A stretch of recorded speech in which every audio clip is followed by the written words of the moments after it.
José era o filho favorito de Jacó, e todos os seus irmãos sabiam disso.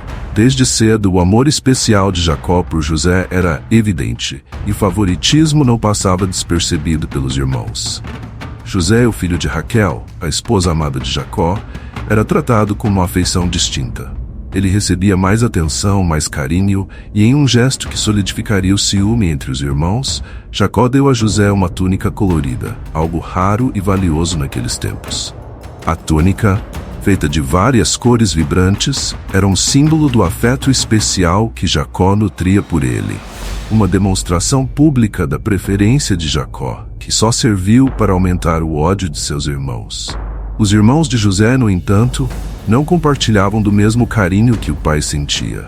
A túnica colorida era um lembrete constante de que José era privilegiado e estava acima deles aos olhos de Jacó. Cada vez que José a vestia, era como se ele estivesse deliberadamente se colocando em uma posição superior, mesmo que isso não fosse sua intenção.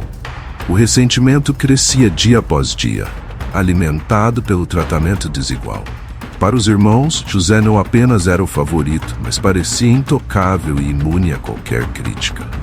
Além disso, José, com apenas 17 anos, não percebia plenamente o impacto que suas ações e palavras tinham sobre seus irmãos. Ele era um jovem idealista, cheio de sonhos e visões, e tinha uma sinceridade ingênua, que, longe de conquistar a simpatia de seus irmãos, só aumentava a animosidade deles.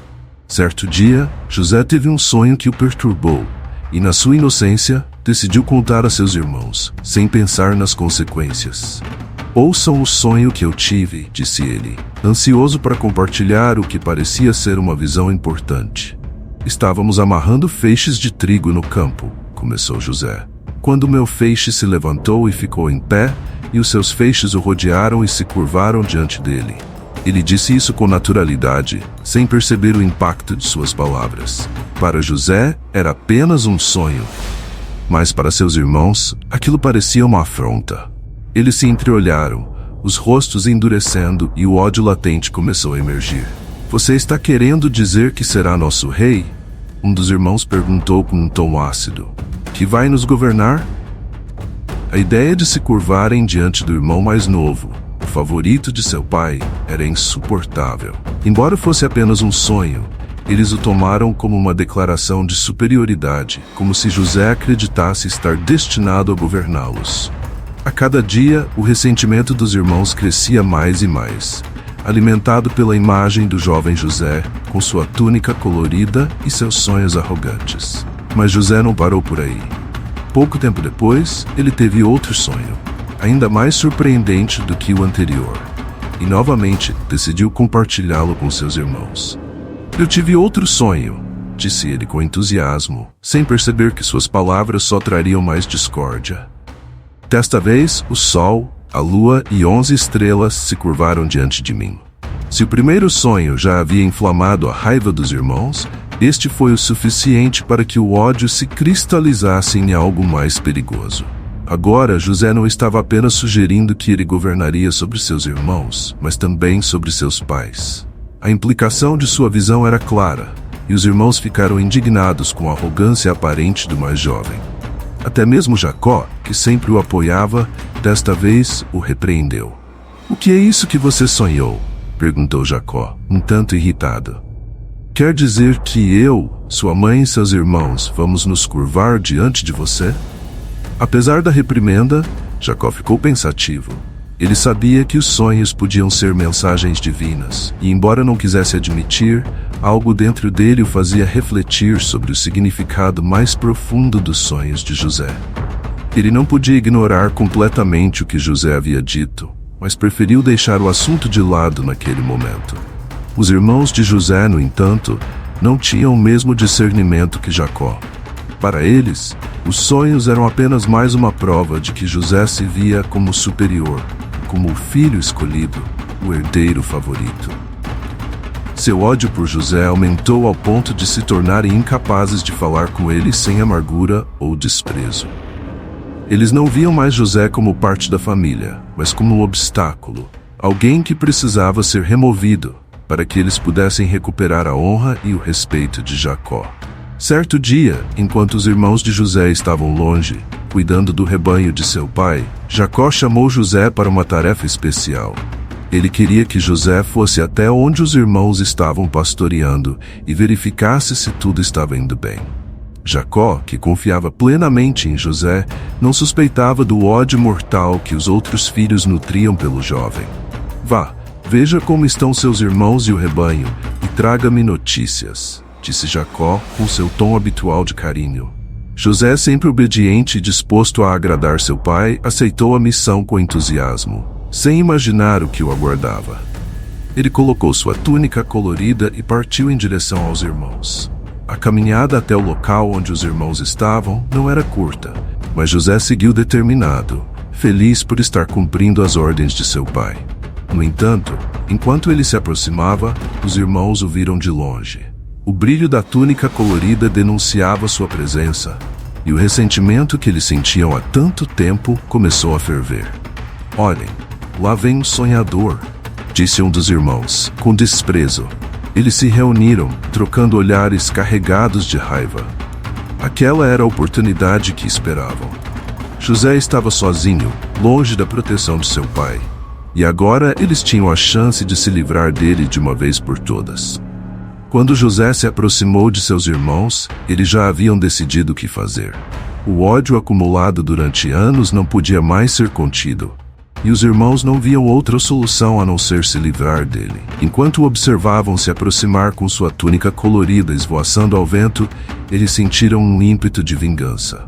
Esse é o sonhador, murmurou um dos irmãos, olhando com desdém para José, que ainda caminhava inocentemente em direção à mãe. Eles, vamos matá-lo e jogar o corpo em uma das cisternas. Diremos que um animal selvagem o devorou.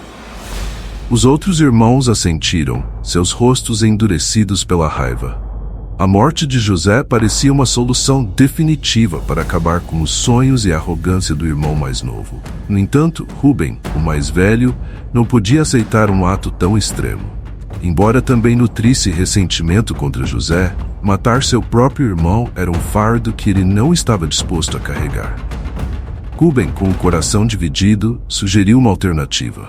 Não vamos derramar sangue, disse ele. Joguemos José em uma dessas cisternas no deserto, mas não levantemos a mão contra ele. Rúben planejava, secretamente, voltar mais tarde para resgatar José e levá-lo de volta ao pai, esperando assim salvar a vida do irmão sem desafiar diretamente o resto do grupo. Quando José finalmente chegou até eles, sem suspeitar do que o aguardava, foi pego de surpresa. Seus irmãos o agarraram com violência, arrancando sua túnica colorida com desprezo. José tentou protestar, confuso e aterrorizado, mas os irmãos não lhe deram ouvidos. Eles o arrastaram até uma cisterna vazia e, sem piedade, jogaram-no lá dentro. O poço era profundo e José caiu no fundo, machucado e impotente. Ele olhava para cima, vendo os rostos de seus irmãos sombriamente iluminados pelo sol do deserto, e percebeu que estava sozinho e à mercê deles. Enquanto José suplicava para ser libertado, os irmãos sentaram-se à distância, insensíveis aos seus gritos, e começaram a discutir o que fazer em seguida. E agora? Perguntou um deles. Vamos deixá-lo aqui para morrer de fome? Enquanto refletiam sobre o próximo passo, uma caravana de mercadores ismaelitas se aproximou, viajando em direção ao Egito. Eles carregavam especiarias, bálsamo e mirra para vender no mercado egípcio. Foi então que Judá, um dos irmãos mais influentes, teve uma ideia. Que ganhamos matando nosso irmão e escondendo o crime, vamos vendê-lo aos ismaelitas. Afinal, ele é nosso irmão, nossa própria carne e sangue. A proposta de Judá foi bem recebida, pois lhes permitiria se livrar de José sem carregar a culpa de sua morte direta. Além disso, receberiam dinheiro em troca, o que lhes parecia uma solução vantajosa. Os irmãos concordaram com o plano. Eles puxaram José de volta da cisterna, ignorando seus pedidos de misericórdia. José, ainda atordoado e sem entender o que estava acontecendo, foi entregue aos mercadores por 20 peças de prata. Seus irmãos o venderam como se fosse um simples escravo, um objeto a ser descartado. José, em pânico, foi amarrado e levado com a caravana rumo ao Egito, sem saber o que o aguardava naquele país estrangeiro. Enquanto a caravana se afastava, os irmãos começaram a discutir como esconder o que haviam feito de seu pai, Jacó. Sabiam que a ausência de José seria notada, especialmente por causa do favoritismo de Jacó. Então eles tiveram outra ideia perversa. Pegaram a túnica colorida de José, agora despida de seu dono, e a mergulharam no sangue de um bode que haviam matado.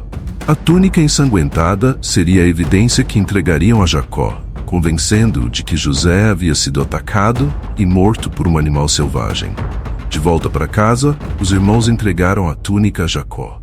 Quando o pai viu a túnica de José manchada de sangue, sua reação foi imediata e devastadora. "É a túnica do meu filho", gritou Jacó, desesperado. Um animal selvagem o devorou. José foi despedaçado. A dor no coração de Jacó foi insuportável. Ele rasgou suas roupas em sinal de luto e se vestiu com trapos de saco, um símbolo de profundo sofrimento e desespero. Nenhum dos filhos podia consolá-lo. Jacó chorou por dias, acreditando que seu filho amado estava morto. O remorso, no entanto, não parecia tocar o coração dos irmãos. Para eles, José estava fora de suas vidas, e agora podiam seguir adiante sem a sombra constante do filho favorito de Jacó pairando sobre eles. A mentira que contaram ao pai parecia funcionar, e por um tempo, acreditaram que haviam solucionado o problema. Mas José, longe de estar morto, enfrentava um destino que mudaria sua vida para sempre. Ao ser levado para o Egito, ele entrou em um mundo completamente diferente, onde seu status de filho favorito e protegido de Jacó não tinha valor algum. Ali, ele era apenas um escravo, vendido a mercadores que o tratavam como uma mercadoria, uma vida que poderia ser comprada e vendida.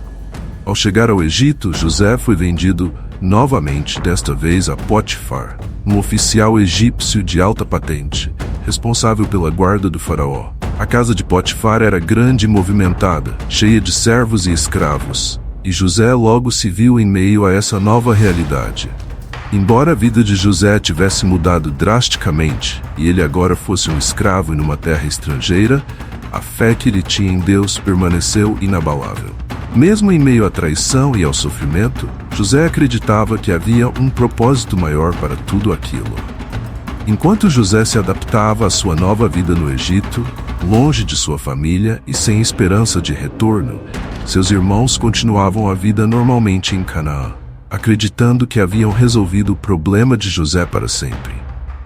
Mas o que eles não sabiam é que a história de José estava apenas começando, e que o destino o levaria a caminhos que eles jamais poderiam imaginar. Jacó, por sua vez, viveu cada dia em profundo luto pela perda de seu filho amado. Ele jamais se recuperaria da dor de perder José, e o peso da tragédia moldaria o restante de sua vida. O que os irmãos não previam era que, enquanto eles seguiam com suas vidas, José começava sua ascensão em um novo mundo, enfrentando adversidades e desafios que testariam sua fé e seu caráter. José, agora em terras estrangeiras, foi vendido como escravo a Potifar, um dos oficiais mais importantes do faraó, responsável pela guarda pessoal do soberano. Embora sua vida tivesse dado uma guinada inimaginável, José não perdeu a fé. Ele acreditava que de alguma forma Deus ainda estava com ele, mesmo em meio ao seu sofrimento.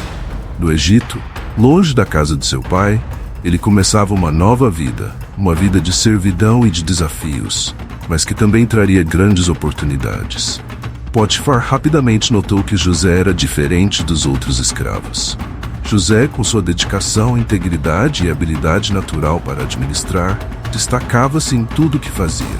Ele era eficiente e cuidadoso em cada tarefa que lhe era dada, e Potifar, impressionado com a competência do jovem, começou a confiar nele cada vez mais. Aos poucos, José ganhou a confiança de Potifar, a ponto de ser colocado como administrador de toda a casa. Tudo que Potifar possuía estava agora sob os cuidados de José. A casa de Potifar prosperou com José em posição de autoridade. Tudo que ele tocava parecia dar certo, e Potifar reconhecia que a mão de Deus estava sobre o jovem. Sob sua administração, os negócios de Potifar floresceram, e as posses de seu mestre aumentaram consideravelmente.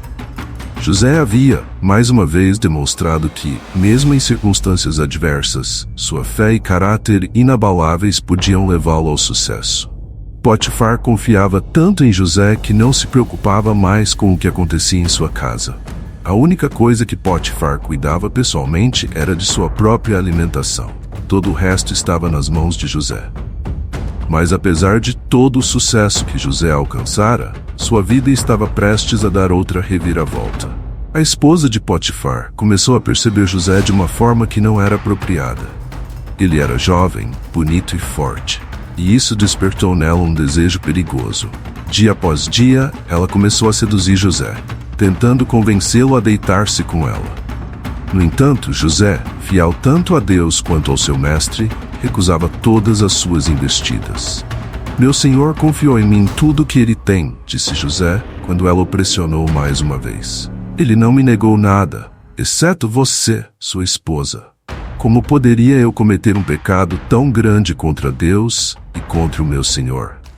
Para José não se tratava apenas de traição a Potifar, mas de uma ofensa a Deus, cuja presença ele sentia mesmo em terras estrangeiras. A recusa constante de José só serviu para aumentar o desejo da esposa de Potifar. Frustrada por não conseguir o que queria, ela armou uma cilada. Certo dia, quando todos os servos estavam fora, ela encontrou José sozinho na casa. Aproveitando a situação, ela o agarrou pela túnica e mais uma vez tentou forçá-lo a ceder às suas vontades. José, desesperado, conseguiu se desvencilhar, deixando sua túnica para trás, e fugiu imediatamente da casa. Humilhada pela rejeição, a esposa de Potifar decidiu se vingar. Com a túnica de José em mãos, ela chamou os servos e gritou: "Vejam, o hebreu que meu marido trouxe para cá tentou me atacar. Ele entrou em minha casa para abusar de mim, mas eu gritei, e ele fugiu, deixando sua roupa para trás." Quando Potifar voltou, ela contou a mesma história, distorcendo os fatos para colocar a culpa em José. Potifar, ao ouvir o relato da esposa, ficou furiosa. A confiança que ele depositara em José parecia ter sido traída. Sem investigar mais a fundo, Potifar mandou prender José, jogando-o na prisão destinada aos servos do faraó que haviam cometido crimes graves. A vida de José, que antes prosperava, agora voltava a desmoronar. Ele, mais uma vez, se via em uma situação de injustiça e sofrimento, pagando o preço por algo que não havia feito. Na prisão, José enfrentou uma realidade dura. As celas eram frias e escuras, e os prisioneiros viviam em condições deploráveis. Ele estava rodeado por criminosos e pessoas que haviam sido condenadas pelo faraó. No entanto, assim como acontecera antes, a fé de José não vacilou. Ele continuava acreditando que Deus estava com ele, mesmo nas profundezas da prisão. Com o tempo, o carcereiro responsável pela prisão começou a perceber algo diferente em José, assim como Potifar havia notado antes. José, mesmo na prisão, mantinha uma atitude positiva e responsável. Ele era diligente em tudo que fazia, e o carcereiro logo começou a confiar em José. Aos poucos, José foi colocado em uma posição de responsabilidade dentro da prisão, supervisionando os outros prisioneiros e organizando as tarefas diárias. Mais uma vez, José ascendia, mesmo nas piores circunstâncias. A presença de Deus era evidente na vida de José, e tudo o que ele fazia prosperava.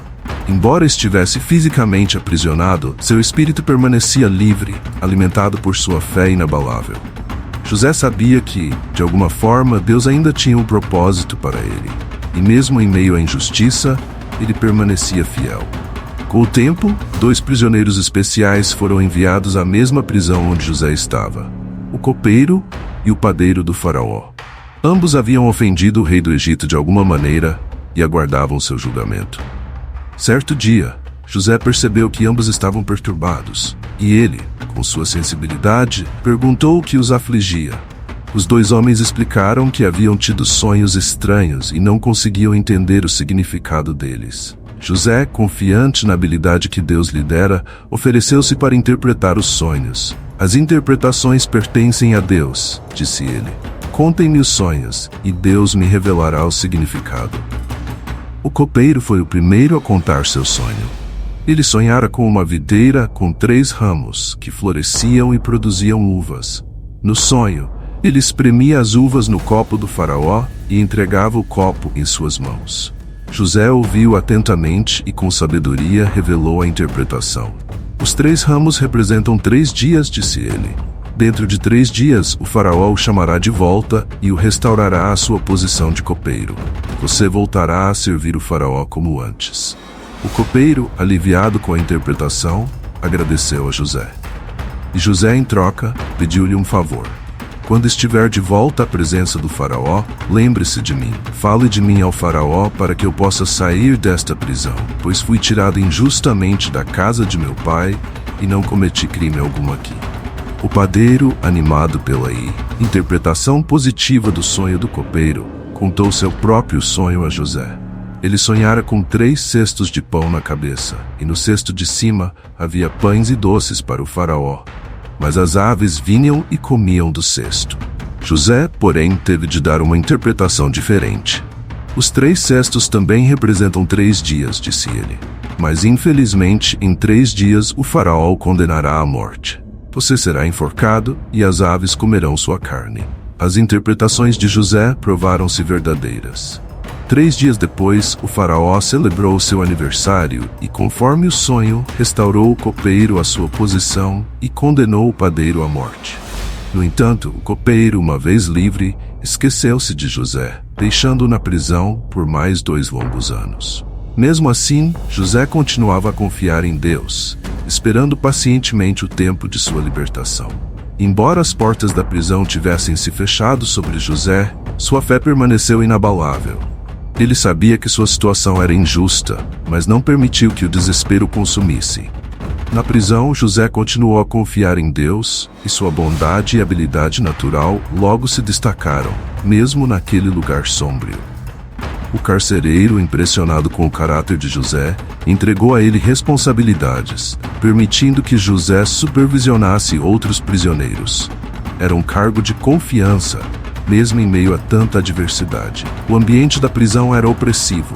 As paredes de pedra fria, as grades enferrujadas e os gemidos dos prisioneiros criavam uma atmosfera pesada.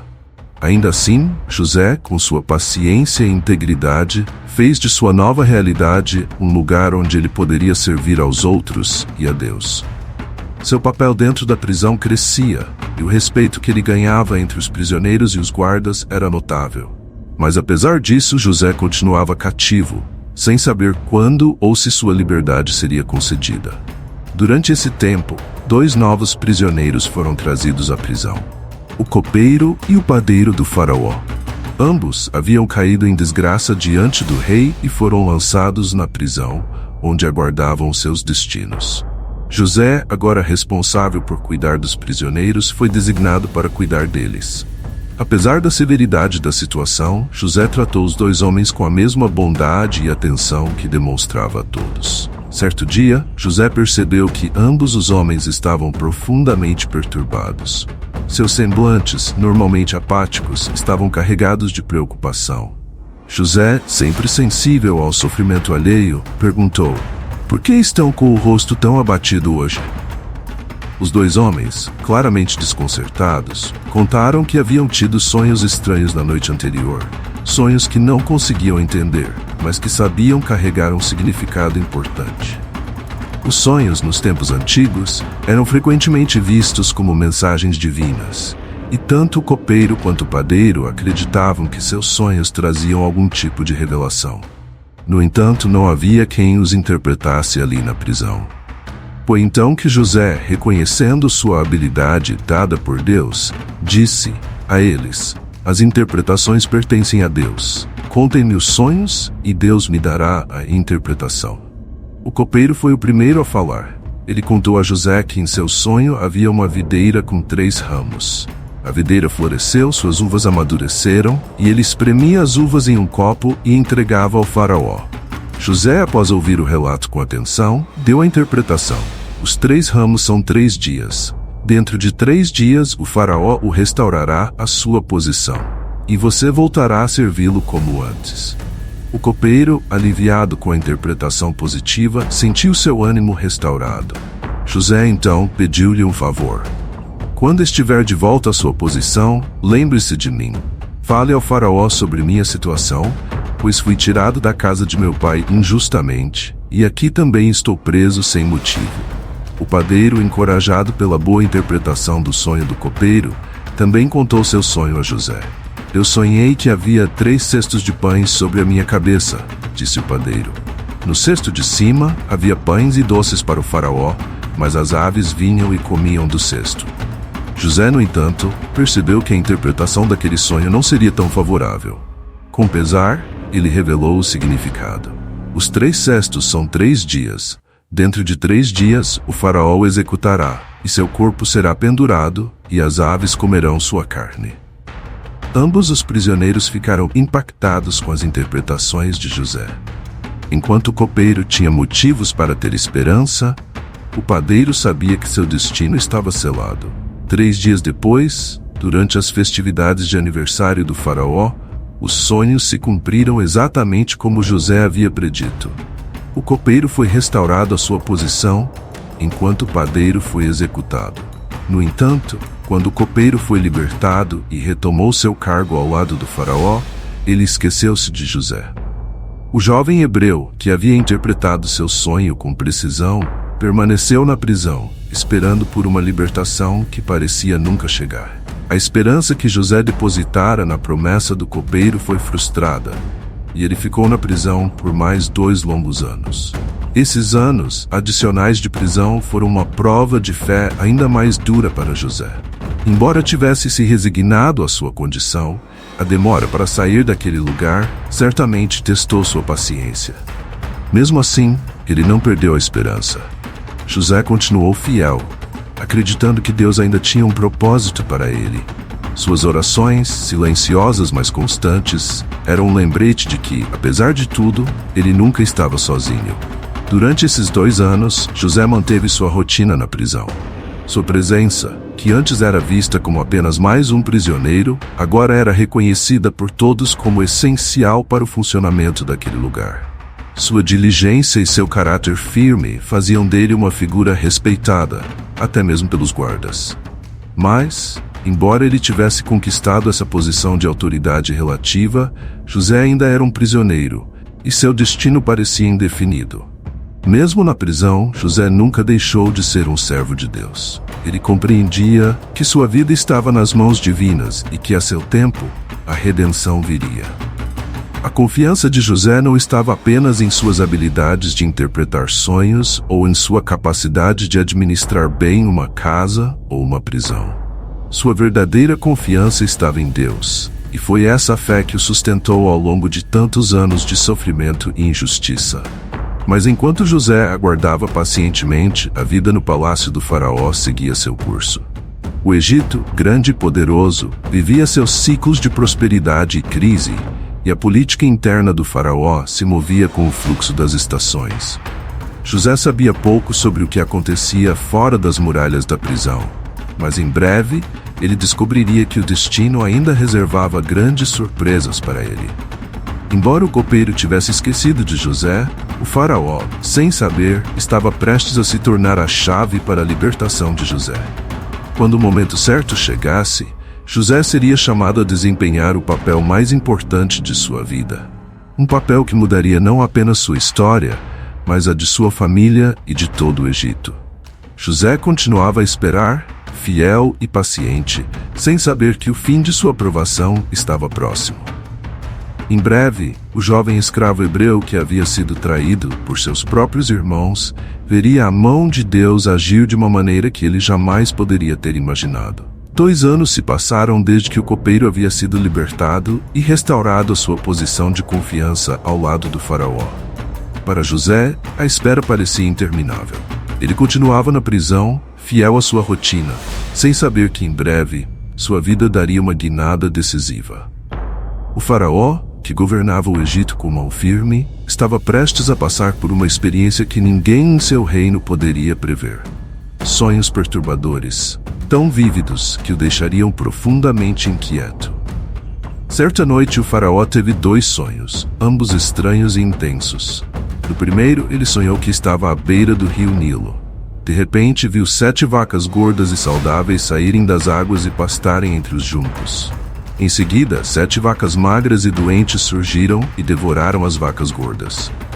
No segundo sonho, ele viu 7 espigas de trigo cheias e boas crescerem em um mesmo pé. Logo depois, 7 espigas mirradas e secas pelo vento leste cresceram e engoliram as espigas saudáveis. Quando o faraó acordou, seu espírito estava perturbado. Ele sabia que aqueles sonhos não eram comuns, mas carregavam algum tipo de mensagem ou profecia. O faraó, ansioso por entender o significado dos sonhos, convocou todos os magos e sábios do Egito, mas ninguém foi capaz de dar uma interpretação satisfatória. Nem os estudiosos, nem os adivinhos da corte conseguiram decifrar o enigma que tanto atormentava o rei. Foi nesse momento de desespero que o copeiro finalmente lembrou-se de José. Sua memória havia falhado por 2 anos, mas agora ele se lembrou do jovem hebreu que havia interpretado seu sonho na prisão com precisão. Hoje me lembro de minhas faltas, disse o copeiro ao faraó, quando o senhor ficou zangado comigo e com o padeiro e nos prendeu na casa do chefe da guarda.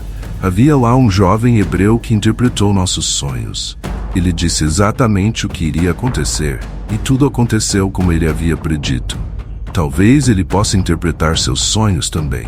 O faraó, curioso e com esperança renovada, ordenou que José fosse trazido à sua presença imediatamente. Os guardas se apressaram em buscar José na prisão. O jovem, que há tanto tempo esperava por uma chance de sair daquele lugar sombrio, foi chamado às pressas. Antes de se apresentar ao faraó, José foi barbeado e suas roupas de prisioneiro foram trocadas por vestes limpas, adequadas à corte real. Quando José finalmente ficou diante do faraó, o rei do Egito olhou com expectativa, mas também com desconfiança. Afinal, ele era um simples escravo hebreu, um prisioneiro. No entanto, o faraó falou diretamente: "Tive 2 sonhos que ninguém consegue interpretar.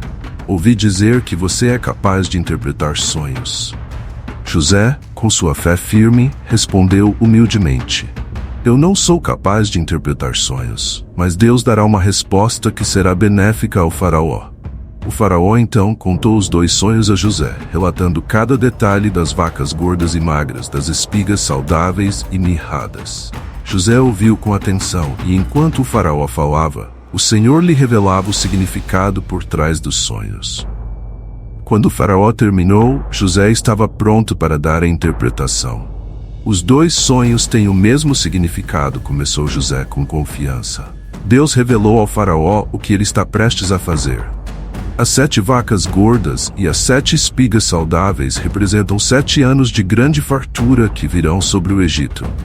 Mas as 7 vacas magras e doentes, assim como as 7 espigas secas, representam 7 anos de fome que virão depois. A fome será tão severa que consumirá toda a abundância dos anos anteriores."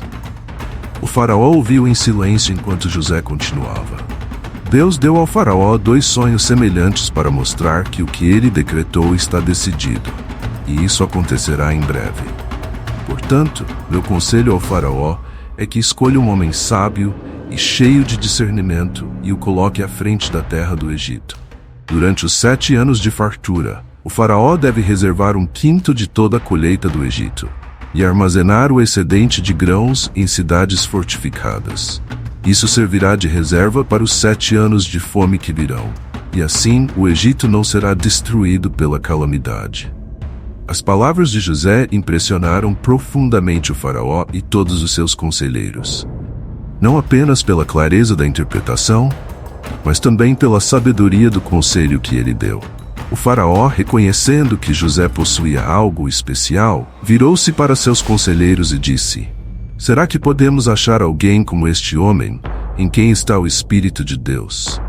Então, o faraó voltou-se para José e declarou: "Visto que Deus lhe revelou tudo isso, não há ninguém tão sábio e cheio de discernimento quanto você. Você será colocado à frente de todo o Egito. Apenas eu no trono serei maior do que você." E com essas palavras, José foi promovido de prisioneiro a governador de todo o Egito. O faraó tirou de seu dedo o anel com o selo real e o colocou na mão de José. Ele vestiu José com roupas finas de linho e colocou um colar de ouro ao redor de seu pescoço.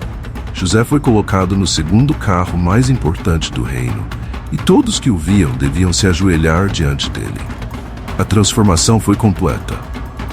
José, que até aquele momento era um prisioneiro injustamente acusado, agora era o homem mais poderoso do Egito, abaixo apenas do faraó. A responsabilidade que recaía sobre seus ombros era imensa, mas José estava pronto para o desafio. Ele sabia que sua elevação a essa posição não era mera coincidência. Deus havia guiado cada passo de sua jornada, desde a cisterna até a prisão, e agora até o palácio. Imediatamente após sua nomeação, José começou a implementar o plano que ele mesmo sugerira. Durante os 7 anos de fartura, ele percorreu todo o Egito, supervisionando a colheita e organizando o armazenamento de grandes quantidades de grãos. Ele mandou construir grandes celeiros nas cidades mais estratégicas, e sob sua supervisão, o Egito acumulou uma quantidade imensa de alimentos. Durante os anos de abundância, José agiu com diligência e sabedoria, sabendo que a fome estava por vir. O tempo passou, e os 7 anos de fartura chegaram ao fim. Assim como Deus havia revelado nos sonhos do faraó, os 7 anos de fome começaram. A seca assolou não apenas o Egito, mas também as terras vizinhas. As colheitas falharam, e a escassez de alimentos logo se espalhou. No entanto, graças à visão e à gestão de José, o Egito estava preparado. Os celeiros estavam cheios, e José começou a distribuir grãos para o povo, salvando o Egito da fome. A fama de José se espalhou por toda a região. Pessoas de todas as nações vinham ao Egito para comprar comida, pois a fome era severa em todas as terras. José, que havia sido vendido como escravo por seus próprios irmãos, agora estava no comando de um dos maiores impérios da época, e seu nome era conhecido em toda a região. Ele era um homem abençoado por Deus, e sua fidelidade havia sido recompensada.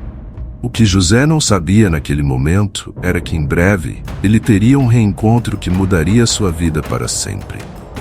A fome também atingira sua terra natal, e seus irmãos, aqueles que o haviam traído, estavam prestes a vir ao Egito em busca de comida. José estava prestes a enfrentar o passado de uma forma que ele jamais poderia ter imaginado. A fome que assolava o Egito também se espalhara por outras terras. E Canaã, onde Jacó e seus filhos viviam, não foi poupada. Os campos estavam secos, as colheitas haviam fracassado e o gado começava a definhar. Com o passar dos meses, a situação se tornou desesperadora. Jacó, envelhecido e aflito pela escassez de alimentos, ouviu rumores de que no Egito havia grãos suficientes para vender. A notícia deu a ele uma esperança renovada. Então, com firmeza, disse aos seus filhos: ouvi dizer que há mantimentos no Egito. Vão até lá e comprem grãos para que possamos sobreviver a esta fome e não morramos. Os filhos de Jacó, exceto o caçula Benjamim, se prepararam para a longa jornada até o Egito. Jacó, que já havia perdido José, não queria correr o risco de perder Benjamim, o único filho restante de sua amada esposa Raquel. Assim, os 10 irmãos partiram em direção ao Egito, carregando a esperança de toda a família de sobreviver à fome. Mal sabiam eles que essa viagem mudaria suas vidas para sempre. Ao chegarem ao Egito, os irmãos foram conduzidos ao governador responsável pela distribuição de grãos, sem fazerem ideia de que estavam prestes a se encontrar com José, o irmão que haviam traído tantos anos atrás. José, agora vestido com as vestes de autoridade egípcia, estava completamente irreconhecível para eles. Ele tinha se tornado um homem poderoso, com porte de líder e fluência na língua egípcia, mas por dentro ainda era o mesmo José que havia sido vendido como escravo. Quando os irmãos foram levados à presença de José, eles se curvaram diante dele, em respeito à sua posição de autoridade, exatamente como José havia sonhado muitos anos antes. O momento trouxe à memória de José os sonhos que ele havia tido em sua juventude, quando previra que seus irmãos se curvariam diante dele. Mas agora, diante dessa cena, José sentiu uma onda de emoções. Ele reconheceu imediatamente seus irmãos, mas decidiu não revelar sua identidade. Os olhos de José varreram o grupo à sua frente e ele percebeu que Benjamim, seu irmão mais novo, não estava entre eles. Sua ausência despertou a curiosidade de José, e ele decidiu testar seus irmãos para ver se haviam mudado desde o dia em que o venderam como escravo. Com uma voz severa, José falou através de um intérprete. Vocês são espiões. Vieram para observar os pontos fracos de nosso território. Os irmãos ficaram perplexos e assustados. Não, meu senhor, protestaram. Viemos apenas para comprar comida. Somos todos filhos de um mesmo pai, homens honestos. Seus servos nunca foram espiões. Mas José insistiu, fingindo desconfiança. Vocês vieram para espionar a terra. Desesperados, os irmãos tentaram se defender. Nós, seus servos, somos 12 irmãos, todos filhos de um mesmo pai, que vive em Canaã. O caçula ficou com nosso pai, e um dos irmãos já não está mais conosco. A menção de Benjamim e a forma vaga com que se referiram a ele, um dos irmãos já não está mais conosco, apenas aumentaram a emoção de José. Ele decidiu continuar com seu plano para testar o caráter de seus irmãos. Aqui está como vocês provarão que são honestos, disse José. Um de vocês ficará aqui preso, enquanto os outros voltarão com alimento para suas famílias. Depois, tragam seu irmão mais novo de volta para mim. Somente assim provarei que vocês estão dizendo a verdade. Com isso, José ordenou que Simeão fosse preso diante deles e colocado em uma cela. Os outros irmãos, atordoados pela situação, não tiveram escolha a não ser aceitar as condições impostas por José. Eles não sabiam que o governador poderoso diante deles era, na verdade, o irmão que haviam traído anos atrás. José, porém, os observava atentamente, procurando sinais de mudança e arrependimento. Enquanto os irmãos preparavam-se para voltar a Canaã, carregados com sacos de grãos, José deu outra ordem secreta aos seus servos. Coloquem o dinheiro que eles trouxeram para pagar os grãos de volta nas sacas deles, sem que percebam. Ele queria ver como eles reagiriam ao encontrar o dinheiro, para testar ainda mais sua honestidade. No caminho de volta para Canaã, os irmãos pararam para descansar, e um deles abriu a saca de grãos para alimentar seu jumento. Foi então que encontrou o dinheiro que haviam trazido, ainda no saco. Meu dinheiro foi devolvido, exclamou ele. Está aqui na minha saca. Os outros irmãos ficaram apavorados, imaginando que isso os colocaria em uma situação ainda mais complicada. O medo de serem acusados de roubo dominou seus corações. O que fariam agora? Ao chegarem de volta à casa de seu pai, contaram a Jacó tudo o que havia acontecido. Descreveram a dureza do governador egípcio e como Simeão havia sido mantido prisioneiro. Explicaram que só poderiam libertar Simeão se levassem Benjamim ao Egito. Jacó ficou profundamente angustiado ao ouvir tudo aquilo. Ele já havia perdido José, e agora Simeão estava preso. A ideia de enviar Benjamim, o último filho de Raquel, era impensável. Vocês querem tirar meus filhos, gritou Jacó. José se foi, Simeão está preso e agora querem levar Benjamim? Não. Se algo acontecer a ele, eu morrerei de tristeza. O desespero de Jacó foi tão grande que ele recusou-se inicialmente a permitir que Benjamim fosse com eles. Os irmãos, especialmente Judá, insistiram que precisavam voltar ao Egito com Benjamim, ou Simeão continuaria preso e suas famílias morreriam de fome. Se não levarmos Benjamim, não conseguiremos comprar mais comida. O homem foi claro. Se não levarmos nosso irmão mais novo, não voltaremos a ver o rosto dele. Jacó resistiu o quanto pôde, mas à medida que a fome apertava e as reservas de alimento diminuíam, ele percebeu que não tinha escolha. Ele olhou para Benjamim, seu filho mais querido, e com o coração pesado cedeu. Se tem que ser assim, que Deus Todo-Poderoso conceda misericórdia a vocês diante daquele homem, disse ele. Que permita que vocês voltem com seu outro irmão e com Benjamim. Quanto a mim, se tenho que perder meus filhos, que assim seja. E assim, com medo e incerteza, os irmãos se prepararam para retornar ao Egito, levando Benjamim consigo. Eles não sabiam o que encontrariam ao voltar, mas estavam determinados a salvar Simeão e garantir a sobrevivência de suas famílias. José, por sua vez, aguardava ansiosamente o reencontro com seu irmão mais novo e com o destino que havia sido traçado para ele e sua família. Com o tempo, a fome em Canaã se intensificou e a decisão de voltar ao Egito tornou-se inevitável. Os irmãos de José, com Benjamim ao lado, partiram mais uma vez em busca de grãos. A viagem foi marcada pela tensão, não apenas pelo destino incerto que os aguardava no Egito, mas também pelo medo do que poderia acontecer com Benjamim. Jacó, em profunda angústia, confiara seu filho caçula aos irmãos, pedindo a Deus que tivesse misericórdia. Ao chegarem ao Egito, os irmãos foram novamente conduzidos à presença de José. Eles ainda não sabiam que o poderoso governador que agora detinha suas vidas em suas mãos era, na verdade, o irmão que eles haviam vendido como escravo anos antes. Quando José viu Benjamim com eles, mal pôde conter suas emoções. Ele sentiu uma profunda onda de saudade e amor por seu irmão mais novo, mas manteve seu disfarce. José queria testar seus irmãos mais uma vez, para ver se realmente haviam mudado ou se o mesmo espírito traiçoeiro ainda os habitava. José ordenou que levassem os irmãos para sua casa e preparassem uma refeição. Enquanto aguardavam, os irmãos ficaram apreensivos. A última vez que estiveram ali, foram acusados de serem espiões e viram Simeão ser levado como prisioneiro. Agora temiam que a situação piorasse ainda mais. Eles pensavam constantemente no dinheiro que havia sido devolvido às suas sacas na viagem anterior e no que isso poderia significar. Para tentar remediar a situação, prepararam-se para devolver o dinheiro e oferecer mais presentes. Quando foram levados à casa de José, seus temores cresceram.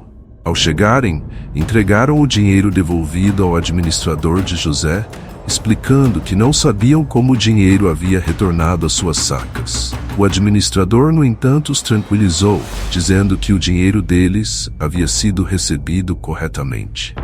Deus de vocês lhes deu um tesouro nas sacas, disse ele. Eu recebi o pagamento. Logo em seguida, Simeão foi trazido até eles, e o reencontro com o irmão foi marcado por um breve momento de alívio. Agora, com todos os irmãos reunidos, a tensão entre eles diminuiu um pouco, mas o medo do que estava por vir ainda pairava no ar. Quando José chegou para o jantar, ele observou cada um de seus irmãos atentamente. Em seu coração, o amor por Benjamim era evidente. Seu irmão mais novo estava diante dele, e José mal conseguia conter as lágrimas. Mas, para manter o controle da situação, ele continuou sua encenação. Os irmãos foram servidos, mas José, mantendo seu disfarce, comeu separado deles, como era costume entre os egípcios. Ao longo do jantar, José observou a interação entre os irmãos. Ele percebeu que, embora houvesse um vínculo evidente entre eles, os anos de separação e as dificuldades enfrentadas haviam deixado suas marcas. No entanto, a verdadeira prova de seu caráter ainda estava por vir. Na manhã seguinte, após o jantar, José deu mais uma ordem ao seu administrador. Encha as sacas deles com o máximo de grãos que puderem carregar e devolva o dinheiro mais uma vez, colocando-o nas sacas. E além disso, coloque o meu cálice de prata na saca do mais jovem. O plano de José era claro. Ele queria ver como os irmãos reagiriam ao serem colocados em mais uma situação de pressão, desta vez envolvendo Benjamim. Logo ao amanhecer, os irmãos partiram de volta para Canaã, acreditando que tudo estava resolvido. Mas não foram muito longe quando o administrador de José os alcançou. Por que vocês retribuíram o bem com o mal? Acusou ele. Vocês roubaram o cálice de prata do meu senhor, aquele que ele usa para adivinhar. Os irmãos ficaram perplexos. Eles sabiam que não haviam roubado nada. Convictos de sua inocência, disseram: por que faríamos isso? Se algum de nós for encontrado com um cálice, que morra, e os outros se tornarão seus escravos. O administrador aceitou o desafio e começou a inspecionar as sacas, começando pelos mais velhos e seguindo até o mais novo. Quando finalmente abriu a saca de Benjamim, o cálice foi encontrado. Os irmãos ficaram em estado de choque. O que parecia ser uma jornada bem-sucedida, agora se transformava em um pesadelo. Como poderiam voltar para Canaã sem Benjamim? Como poderiam encarar Jacó depois de prometerem que o trariam de volta em segurança? Desesperados, rasgaram suas vestes em sinal de luto e retornaram à cidade, de volta à presença de José. Quando chegaram diante dele, prostraram-se no chão, implorando por misericórdia. José, ainda mantendo sua postura severa, disse: "Por que fizeram isso? Não sabem que um homem como eu é capaz de adivinhar?" Judá, um dos mais velhos e mais responsáveis entre os irmãos, tomou a dianteira. Ele sabia que não podiam voltar para casa sem Benjamim. "Meu senhor", disse Judá com a voz embargada, "como podemos provar nossa inocência? Deus expôs a culpa de seus servos. Estamos prontos para ser seus escravos, tanto nós quanto aquele em cuja saca o cálice foi encontrado." José, no entanto, respondeu: "Não. Somente o homem que foi encontrado com o cálice será meu escravo. Os outros podem voltar para casa em paz." Foi nesse momento que Judá, movido pelo desespero e pelo amor por seu pai, fez uma oferta impressionante. Ele se aproximou de José e disse: "Por favor, meu senhor, permita-me falar. Nosso pai já está velho e tem um apego especial por este rapaz. Ele já perdeu um filho, e se perder este também, descerá à sepultura em profunda tristeza. Eu mesmo garanti a segurança de Benjamim. Então, por favor, deixe-me ficar no lugar dele como escravo e deixe que ele volte com os irmãos. Não posso suportar a ideia de ver a dor de meu pai ao perder outro filho." O pedido de Judá tocou profundamente o coração de José. Ele viu, finalmente, o arrependimento genuíno em seus irmãos. Anos antes, eles o haviam traído sem hesitar, mas agora estavam dispostos a sacrificar a própria liberdade para salvar Benjamim e poupar seu pai de mais sofrimento. A transformação era evidente. José, que até então conseguira conter suas emoções, não conseguiu mais se segurar. Ele olhou para os irmãos à sua frente, especialmente para Judá, e sentiu uma onda de compaixão e perdão invadir seu coração. Era hora de revelar sua verdadeira identidade. José, diante de seus irmãos prostrados e arrependidos, sentiu as emoções o dominarem. Por tanto tempo, ele guardara o segredo de sua identidade, testando o coração daqueles que o haviam traído. Mas agora, com o sacrifício voluntário de Judá e o desespero dos irmãos para proteger Benjamim, José não conseguia mais esconder seus sentimentos. Ele olhou para seus irmãos, homens que haviam mudado, homens que agora estavam dispostos a dar suas próprias vidas por aquele que antes desprezavam. As lágrimas começaram a brotar nos olhos de José. Ele ordenou a todos os servos e egípcios que saíssem da sala. Quando ficou sozinho com seus irmãos, o silêncio caiu sobre eles, e os irmãos, confusos, não sabiam o que estava por vir. José, então, finalmente cedeu às suas emoções e chorou tão alto que seus soluços puderam ser ouvidos pelos egípcios fora da casa e até pela corte do faraó. Aqueles homens diante dele não eram mais os mesmos que o venderam como escravo. Eles haviam mudado, e José sabia que era hora de revelar sua verdadeira identidade. Em meio às lágrimas, José finalmente falou: "Eu sou José. É verdade, sou eu, seu irmão, a quem vocês venderam ao Egito." O choque tomou conta de seus irmãos. Seus corações pararam por um momento, e eles ficaram sem palavras. Seus rostos, antes marcados pelo medo de perder Benjamim, agora estavam paralisados pelo espanto. Como isso era possível? José, o irmão que eles haviam traído, estava diante deles como o homem mais poderoso do Egito, e eles não o reconheceram. Vendo a confusão e o medo estampados no rosto de seus irmãos, José se aproximou e com uma voz suave disse: "Aproximem-se, por favor." Eles hesitaram por um momento, ainda incrédulos, mas lentamente obedeceram. Quando estavam mais perto, José repetiu: "Eu sou José, seu irmão, aquele que vocês venderam como escravo. Mas não se preocupem, e não se culpem por isso agora. Foi Deus quem me enviou à frente de vocês, para preservar vidas." José então explicou a seus irmãos o propósito divino por trás de tudo o que havia acontecido.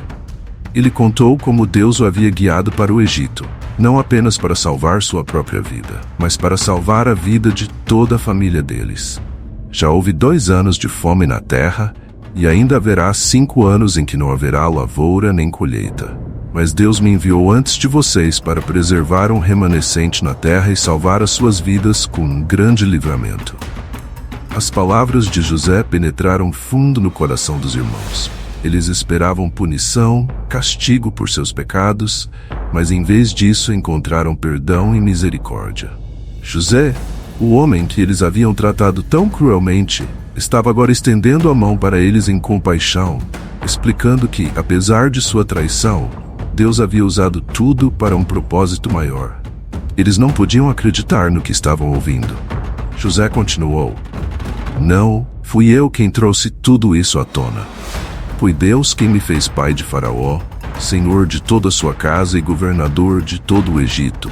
Agora voltem rapidamente para Canaã e digam a meu pai que Deus me colocou como senhor de toda esta terra. Tragam meu pai para cá sem demora. Vivam na terra de Gósen, perto de mim. Haverá ainda 5 anos de fome, e eu cuidarei de vocês, de seus filhos, de seus rebanhos e de tudo que têm, para que não pereçam. Os irmãos de José, antes temerosos, agora estavam tomados pela emoção. Eles choraram junto com José, aliviados por encontrar não apenas perdão, mas redenção. A grande reviravolta que José revelara a eles era mais do que poderiam imaginar. Tudo o que tinham que fazer agora era voltar a Canaã e contar a seu pai a incrível notícia. José abraçou cada um de seus irmãos, começando com Benjamim, o mais novo. O reencontro entre os 2 irmãos foi particularmente comovente. José caiu nos braços de Benjamim e chorou, e Benjamim também chorou sobre o ombro de José. Em seguida, ele abraçou cada um dos outros irmãos, assegurando a todos que havia perdoado completamente o que eles haviam feito. Aquele que um dia fora vendido como escravo, agora era o salvador de sua família. A notícia do reencontro de José com seus irmãos logo chegou ao faraó. Quando o faraó soube que os irmãos de José haviam vindo do distante Canaã, ele ficou satisfeito e ofereceu seu apoio. O faraó disse a José: Diga a seus irmãos para carregarem seus animais e voltarem para Canaã. Tragam seu pai e suas famílias de volta para o Egito. Eu lhes darei o melhor da terra, e vocês comerão o melhor que o Egito tem a oferecer. O faraó ordenou que José enviasse carruagens reais para buscar Jacó e sua família, para que a viagem fosse mais rápida e confortável. José, grato pelo apoio do faraó, providenciou tudo. Ele enviou roupas novas para seus irmãos e deu presentes generosos a Benjamim. Além disso, forneceu grãos e mantimentos para a viagem de volta, para garantir que tivessem o necessário para a longa jornada de retorno. Os irmãos, agora carregados de presentes e provisões, partiram de volta para Canaã. Eles estavam ansiosos para encontrar Jacó e contar-lhe tudo o que havia acontecido. A viagem foi longa, e ao se aproximarem da casa de seu pai, seus corações batiam acelerados. Como contariam a Jacó que José, seu filho amado, estava vivo? Quando finalmente chegaram à casa de Jacó, os irmãos se reuniram em torno dele e disseram: José está vivo, ele é o governador de todo o Egito. Jacó, que por tantos anos vivera na tristeza pela perda de seu filho, não pôde acreditar.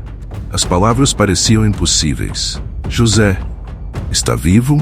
Murmurou Jacó com os olhos cheios de lágrimas. A notícia era tão grandiosa que, de início, ele não conseguia processá-la. Mas ao ver as carruagens enviadas pelo faraó e ao ouvir os detalhes, o espírito de Jacó se reviveu. José, meu filho, ainda está vivo, exclamou Jacó. Eu irei vê-lo antes de morrer. O coração de Jacó, antes partido pela perda de seu filho, agora estava cheio de esperança. Ele mal podia esperar para reencontrar José. Jacó, juntamente com toda a sua família, preparou-se para a jornada ao Egito. Eles levaram consigo todos os seus pertences, seus rebanhos e tudo o que possuíam. A grande caravana, composta por filhos, netos e servos de Jacó, começou a longa viagem. Durante o caminho, Jacó ofereceu sacrifícios a Deus em agradecimento e pediu sua bênção para o novo começo que estavam prestes a viver no Egito. Quando Jacó finalmente chegou ao Egito, o reencontro com José foi nada menos que milagroso. José, ao ver seu pai se aproximar, correu ao seu encontro. Ao abraçar Jacó, as lágrimas que ambos haviam contido por tantos anos finalmente foram derramadas. José chorou nos braços de seu pai, e Jacó, com a voz embargada, disse: Agora posso morrer em paz, pois vi o seu rosto e sei que você ainda está vivo. José apresentou seu pai ao faraó, e Jacó, com toda sua dignidade e sabedoria adquirida ao longo dos anos, abençoou o governante do Egito. O faraó ofereceu a melhor terra para Jacó e sua família, a fértil região de Gósen, onde eles viveriam com abundância, protegidos da fome que ainda assolava o mundo. Assim José, que um dia fora vendido como escravo, tornou-se o salvador de sua família e de muitas nações. A fé inabalável de José e sua disposição para perdoar mostraram como Deus pode transformar até as piores circunstâncias em algo grandioso e cheio de propósito. O reencontro com seus irmãos e com seu pai marcou não apenas o fim de anos de separação e dor, mas também o início de uma nova era de paz e prosperidade para os descendentes de Jacó.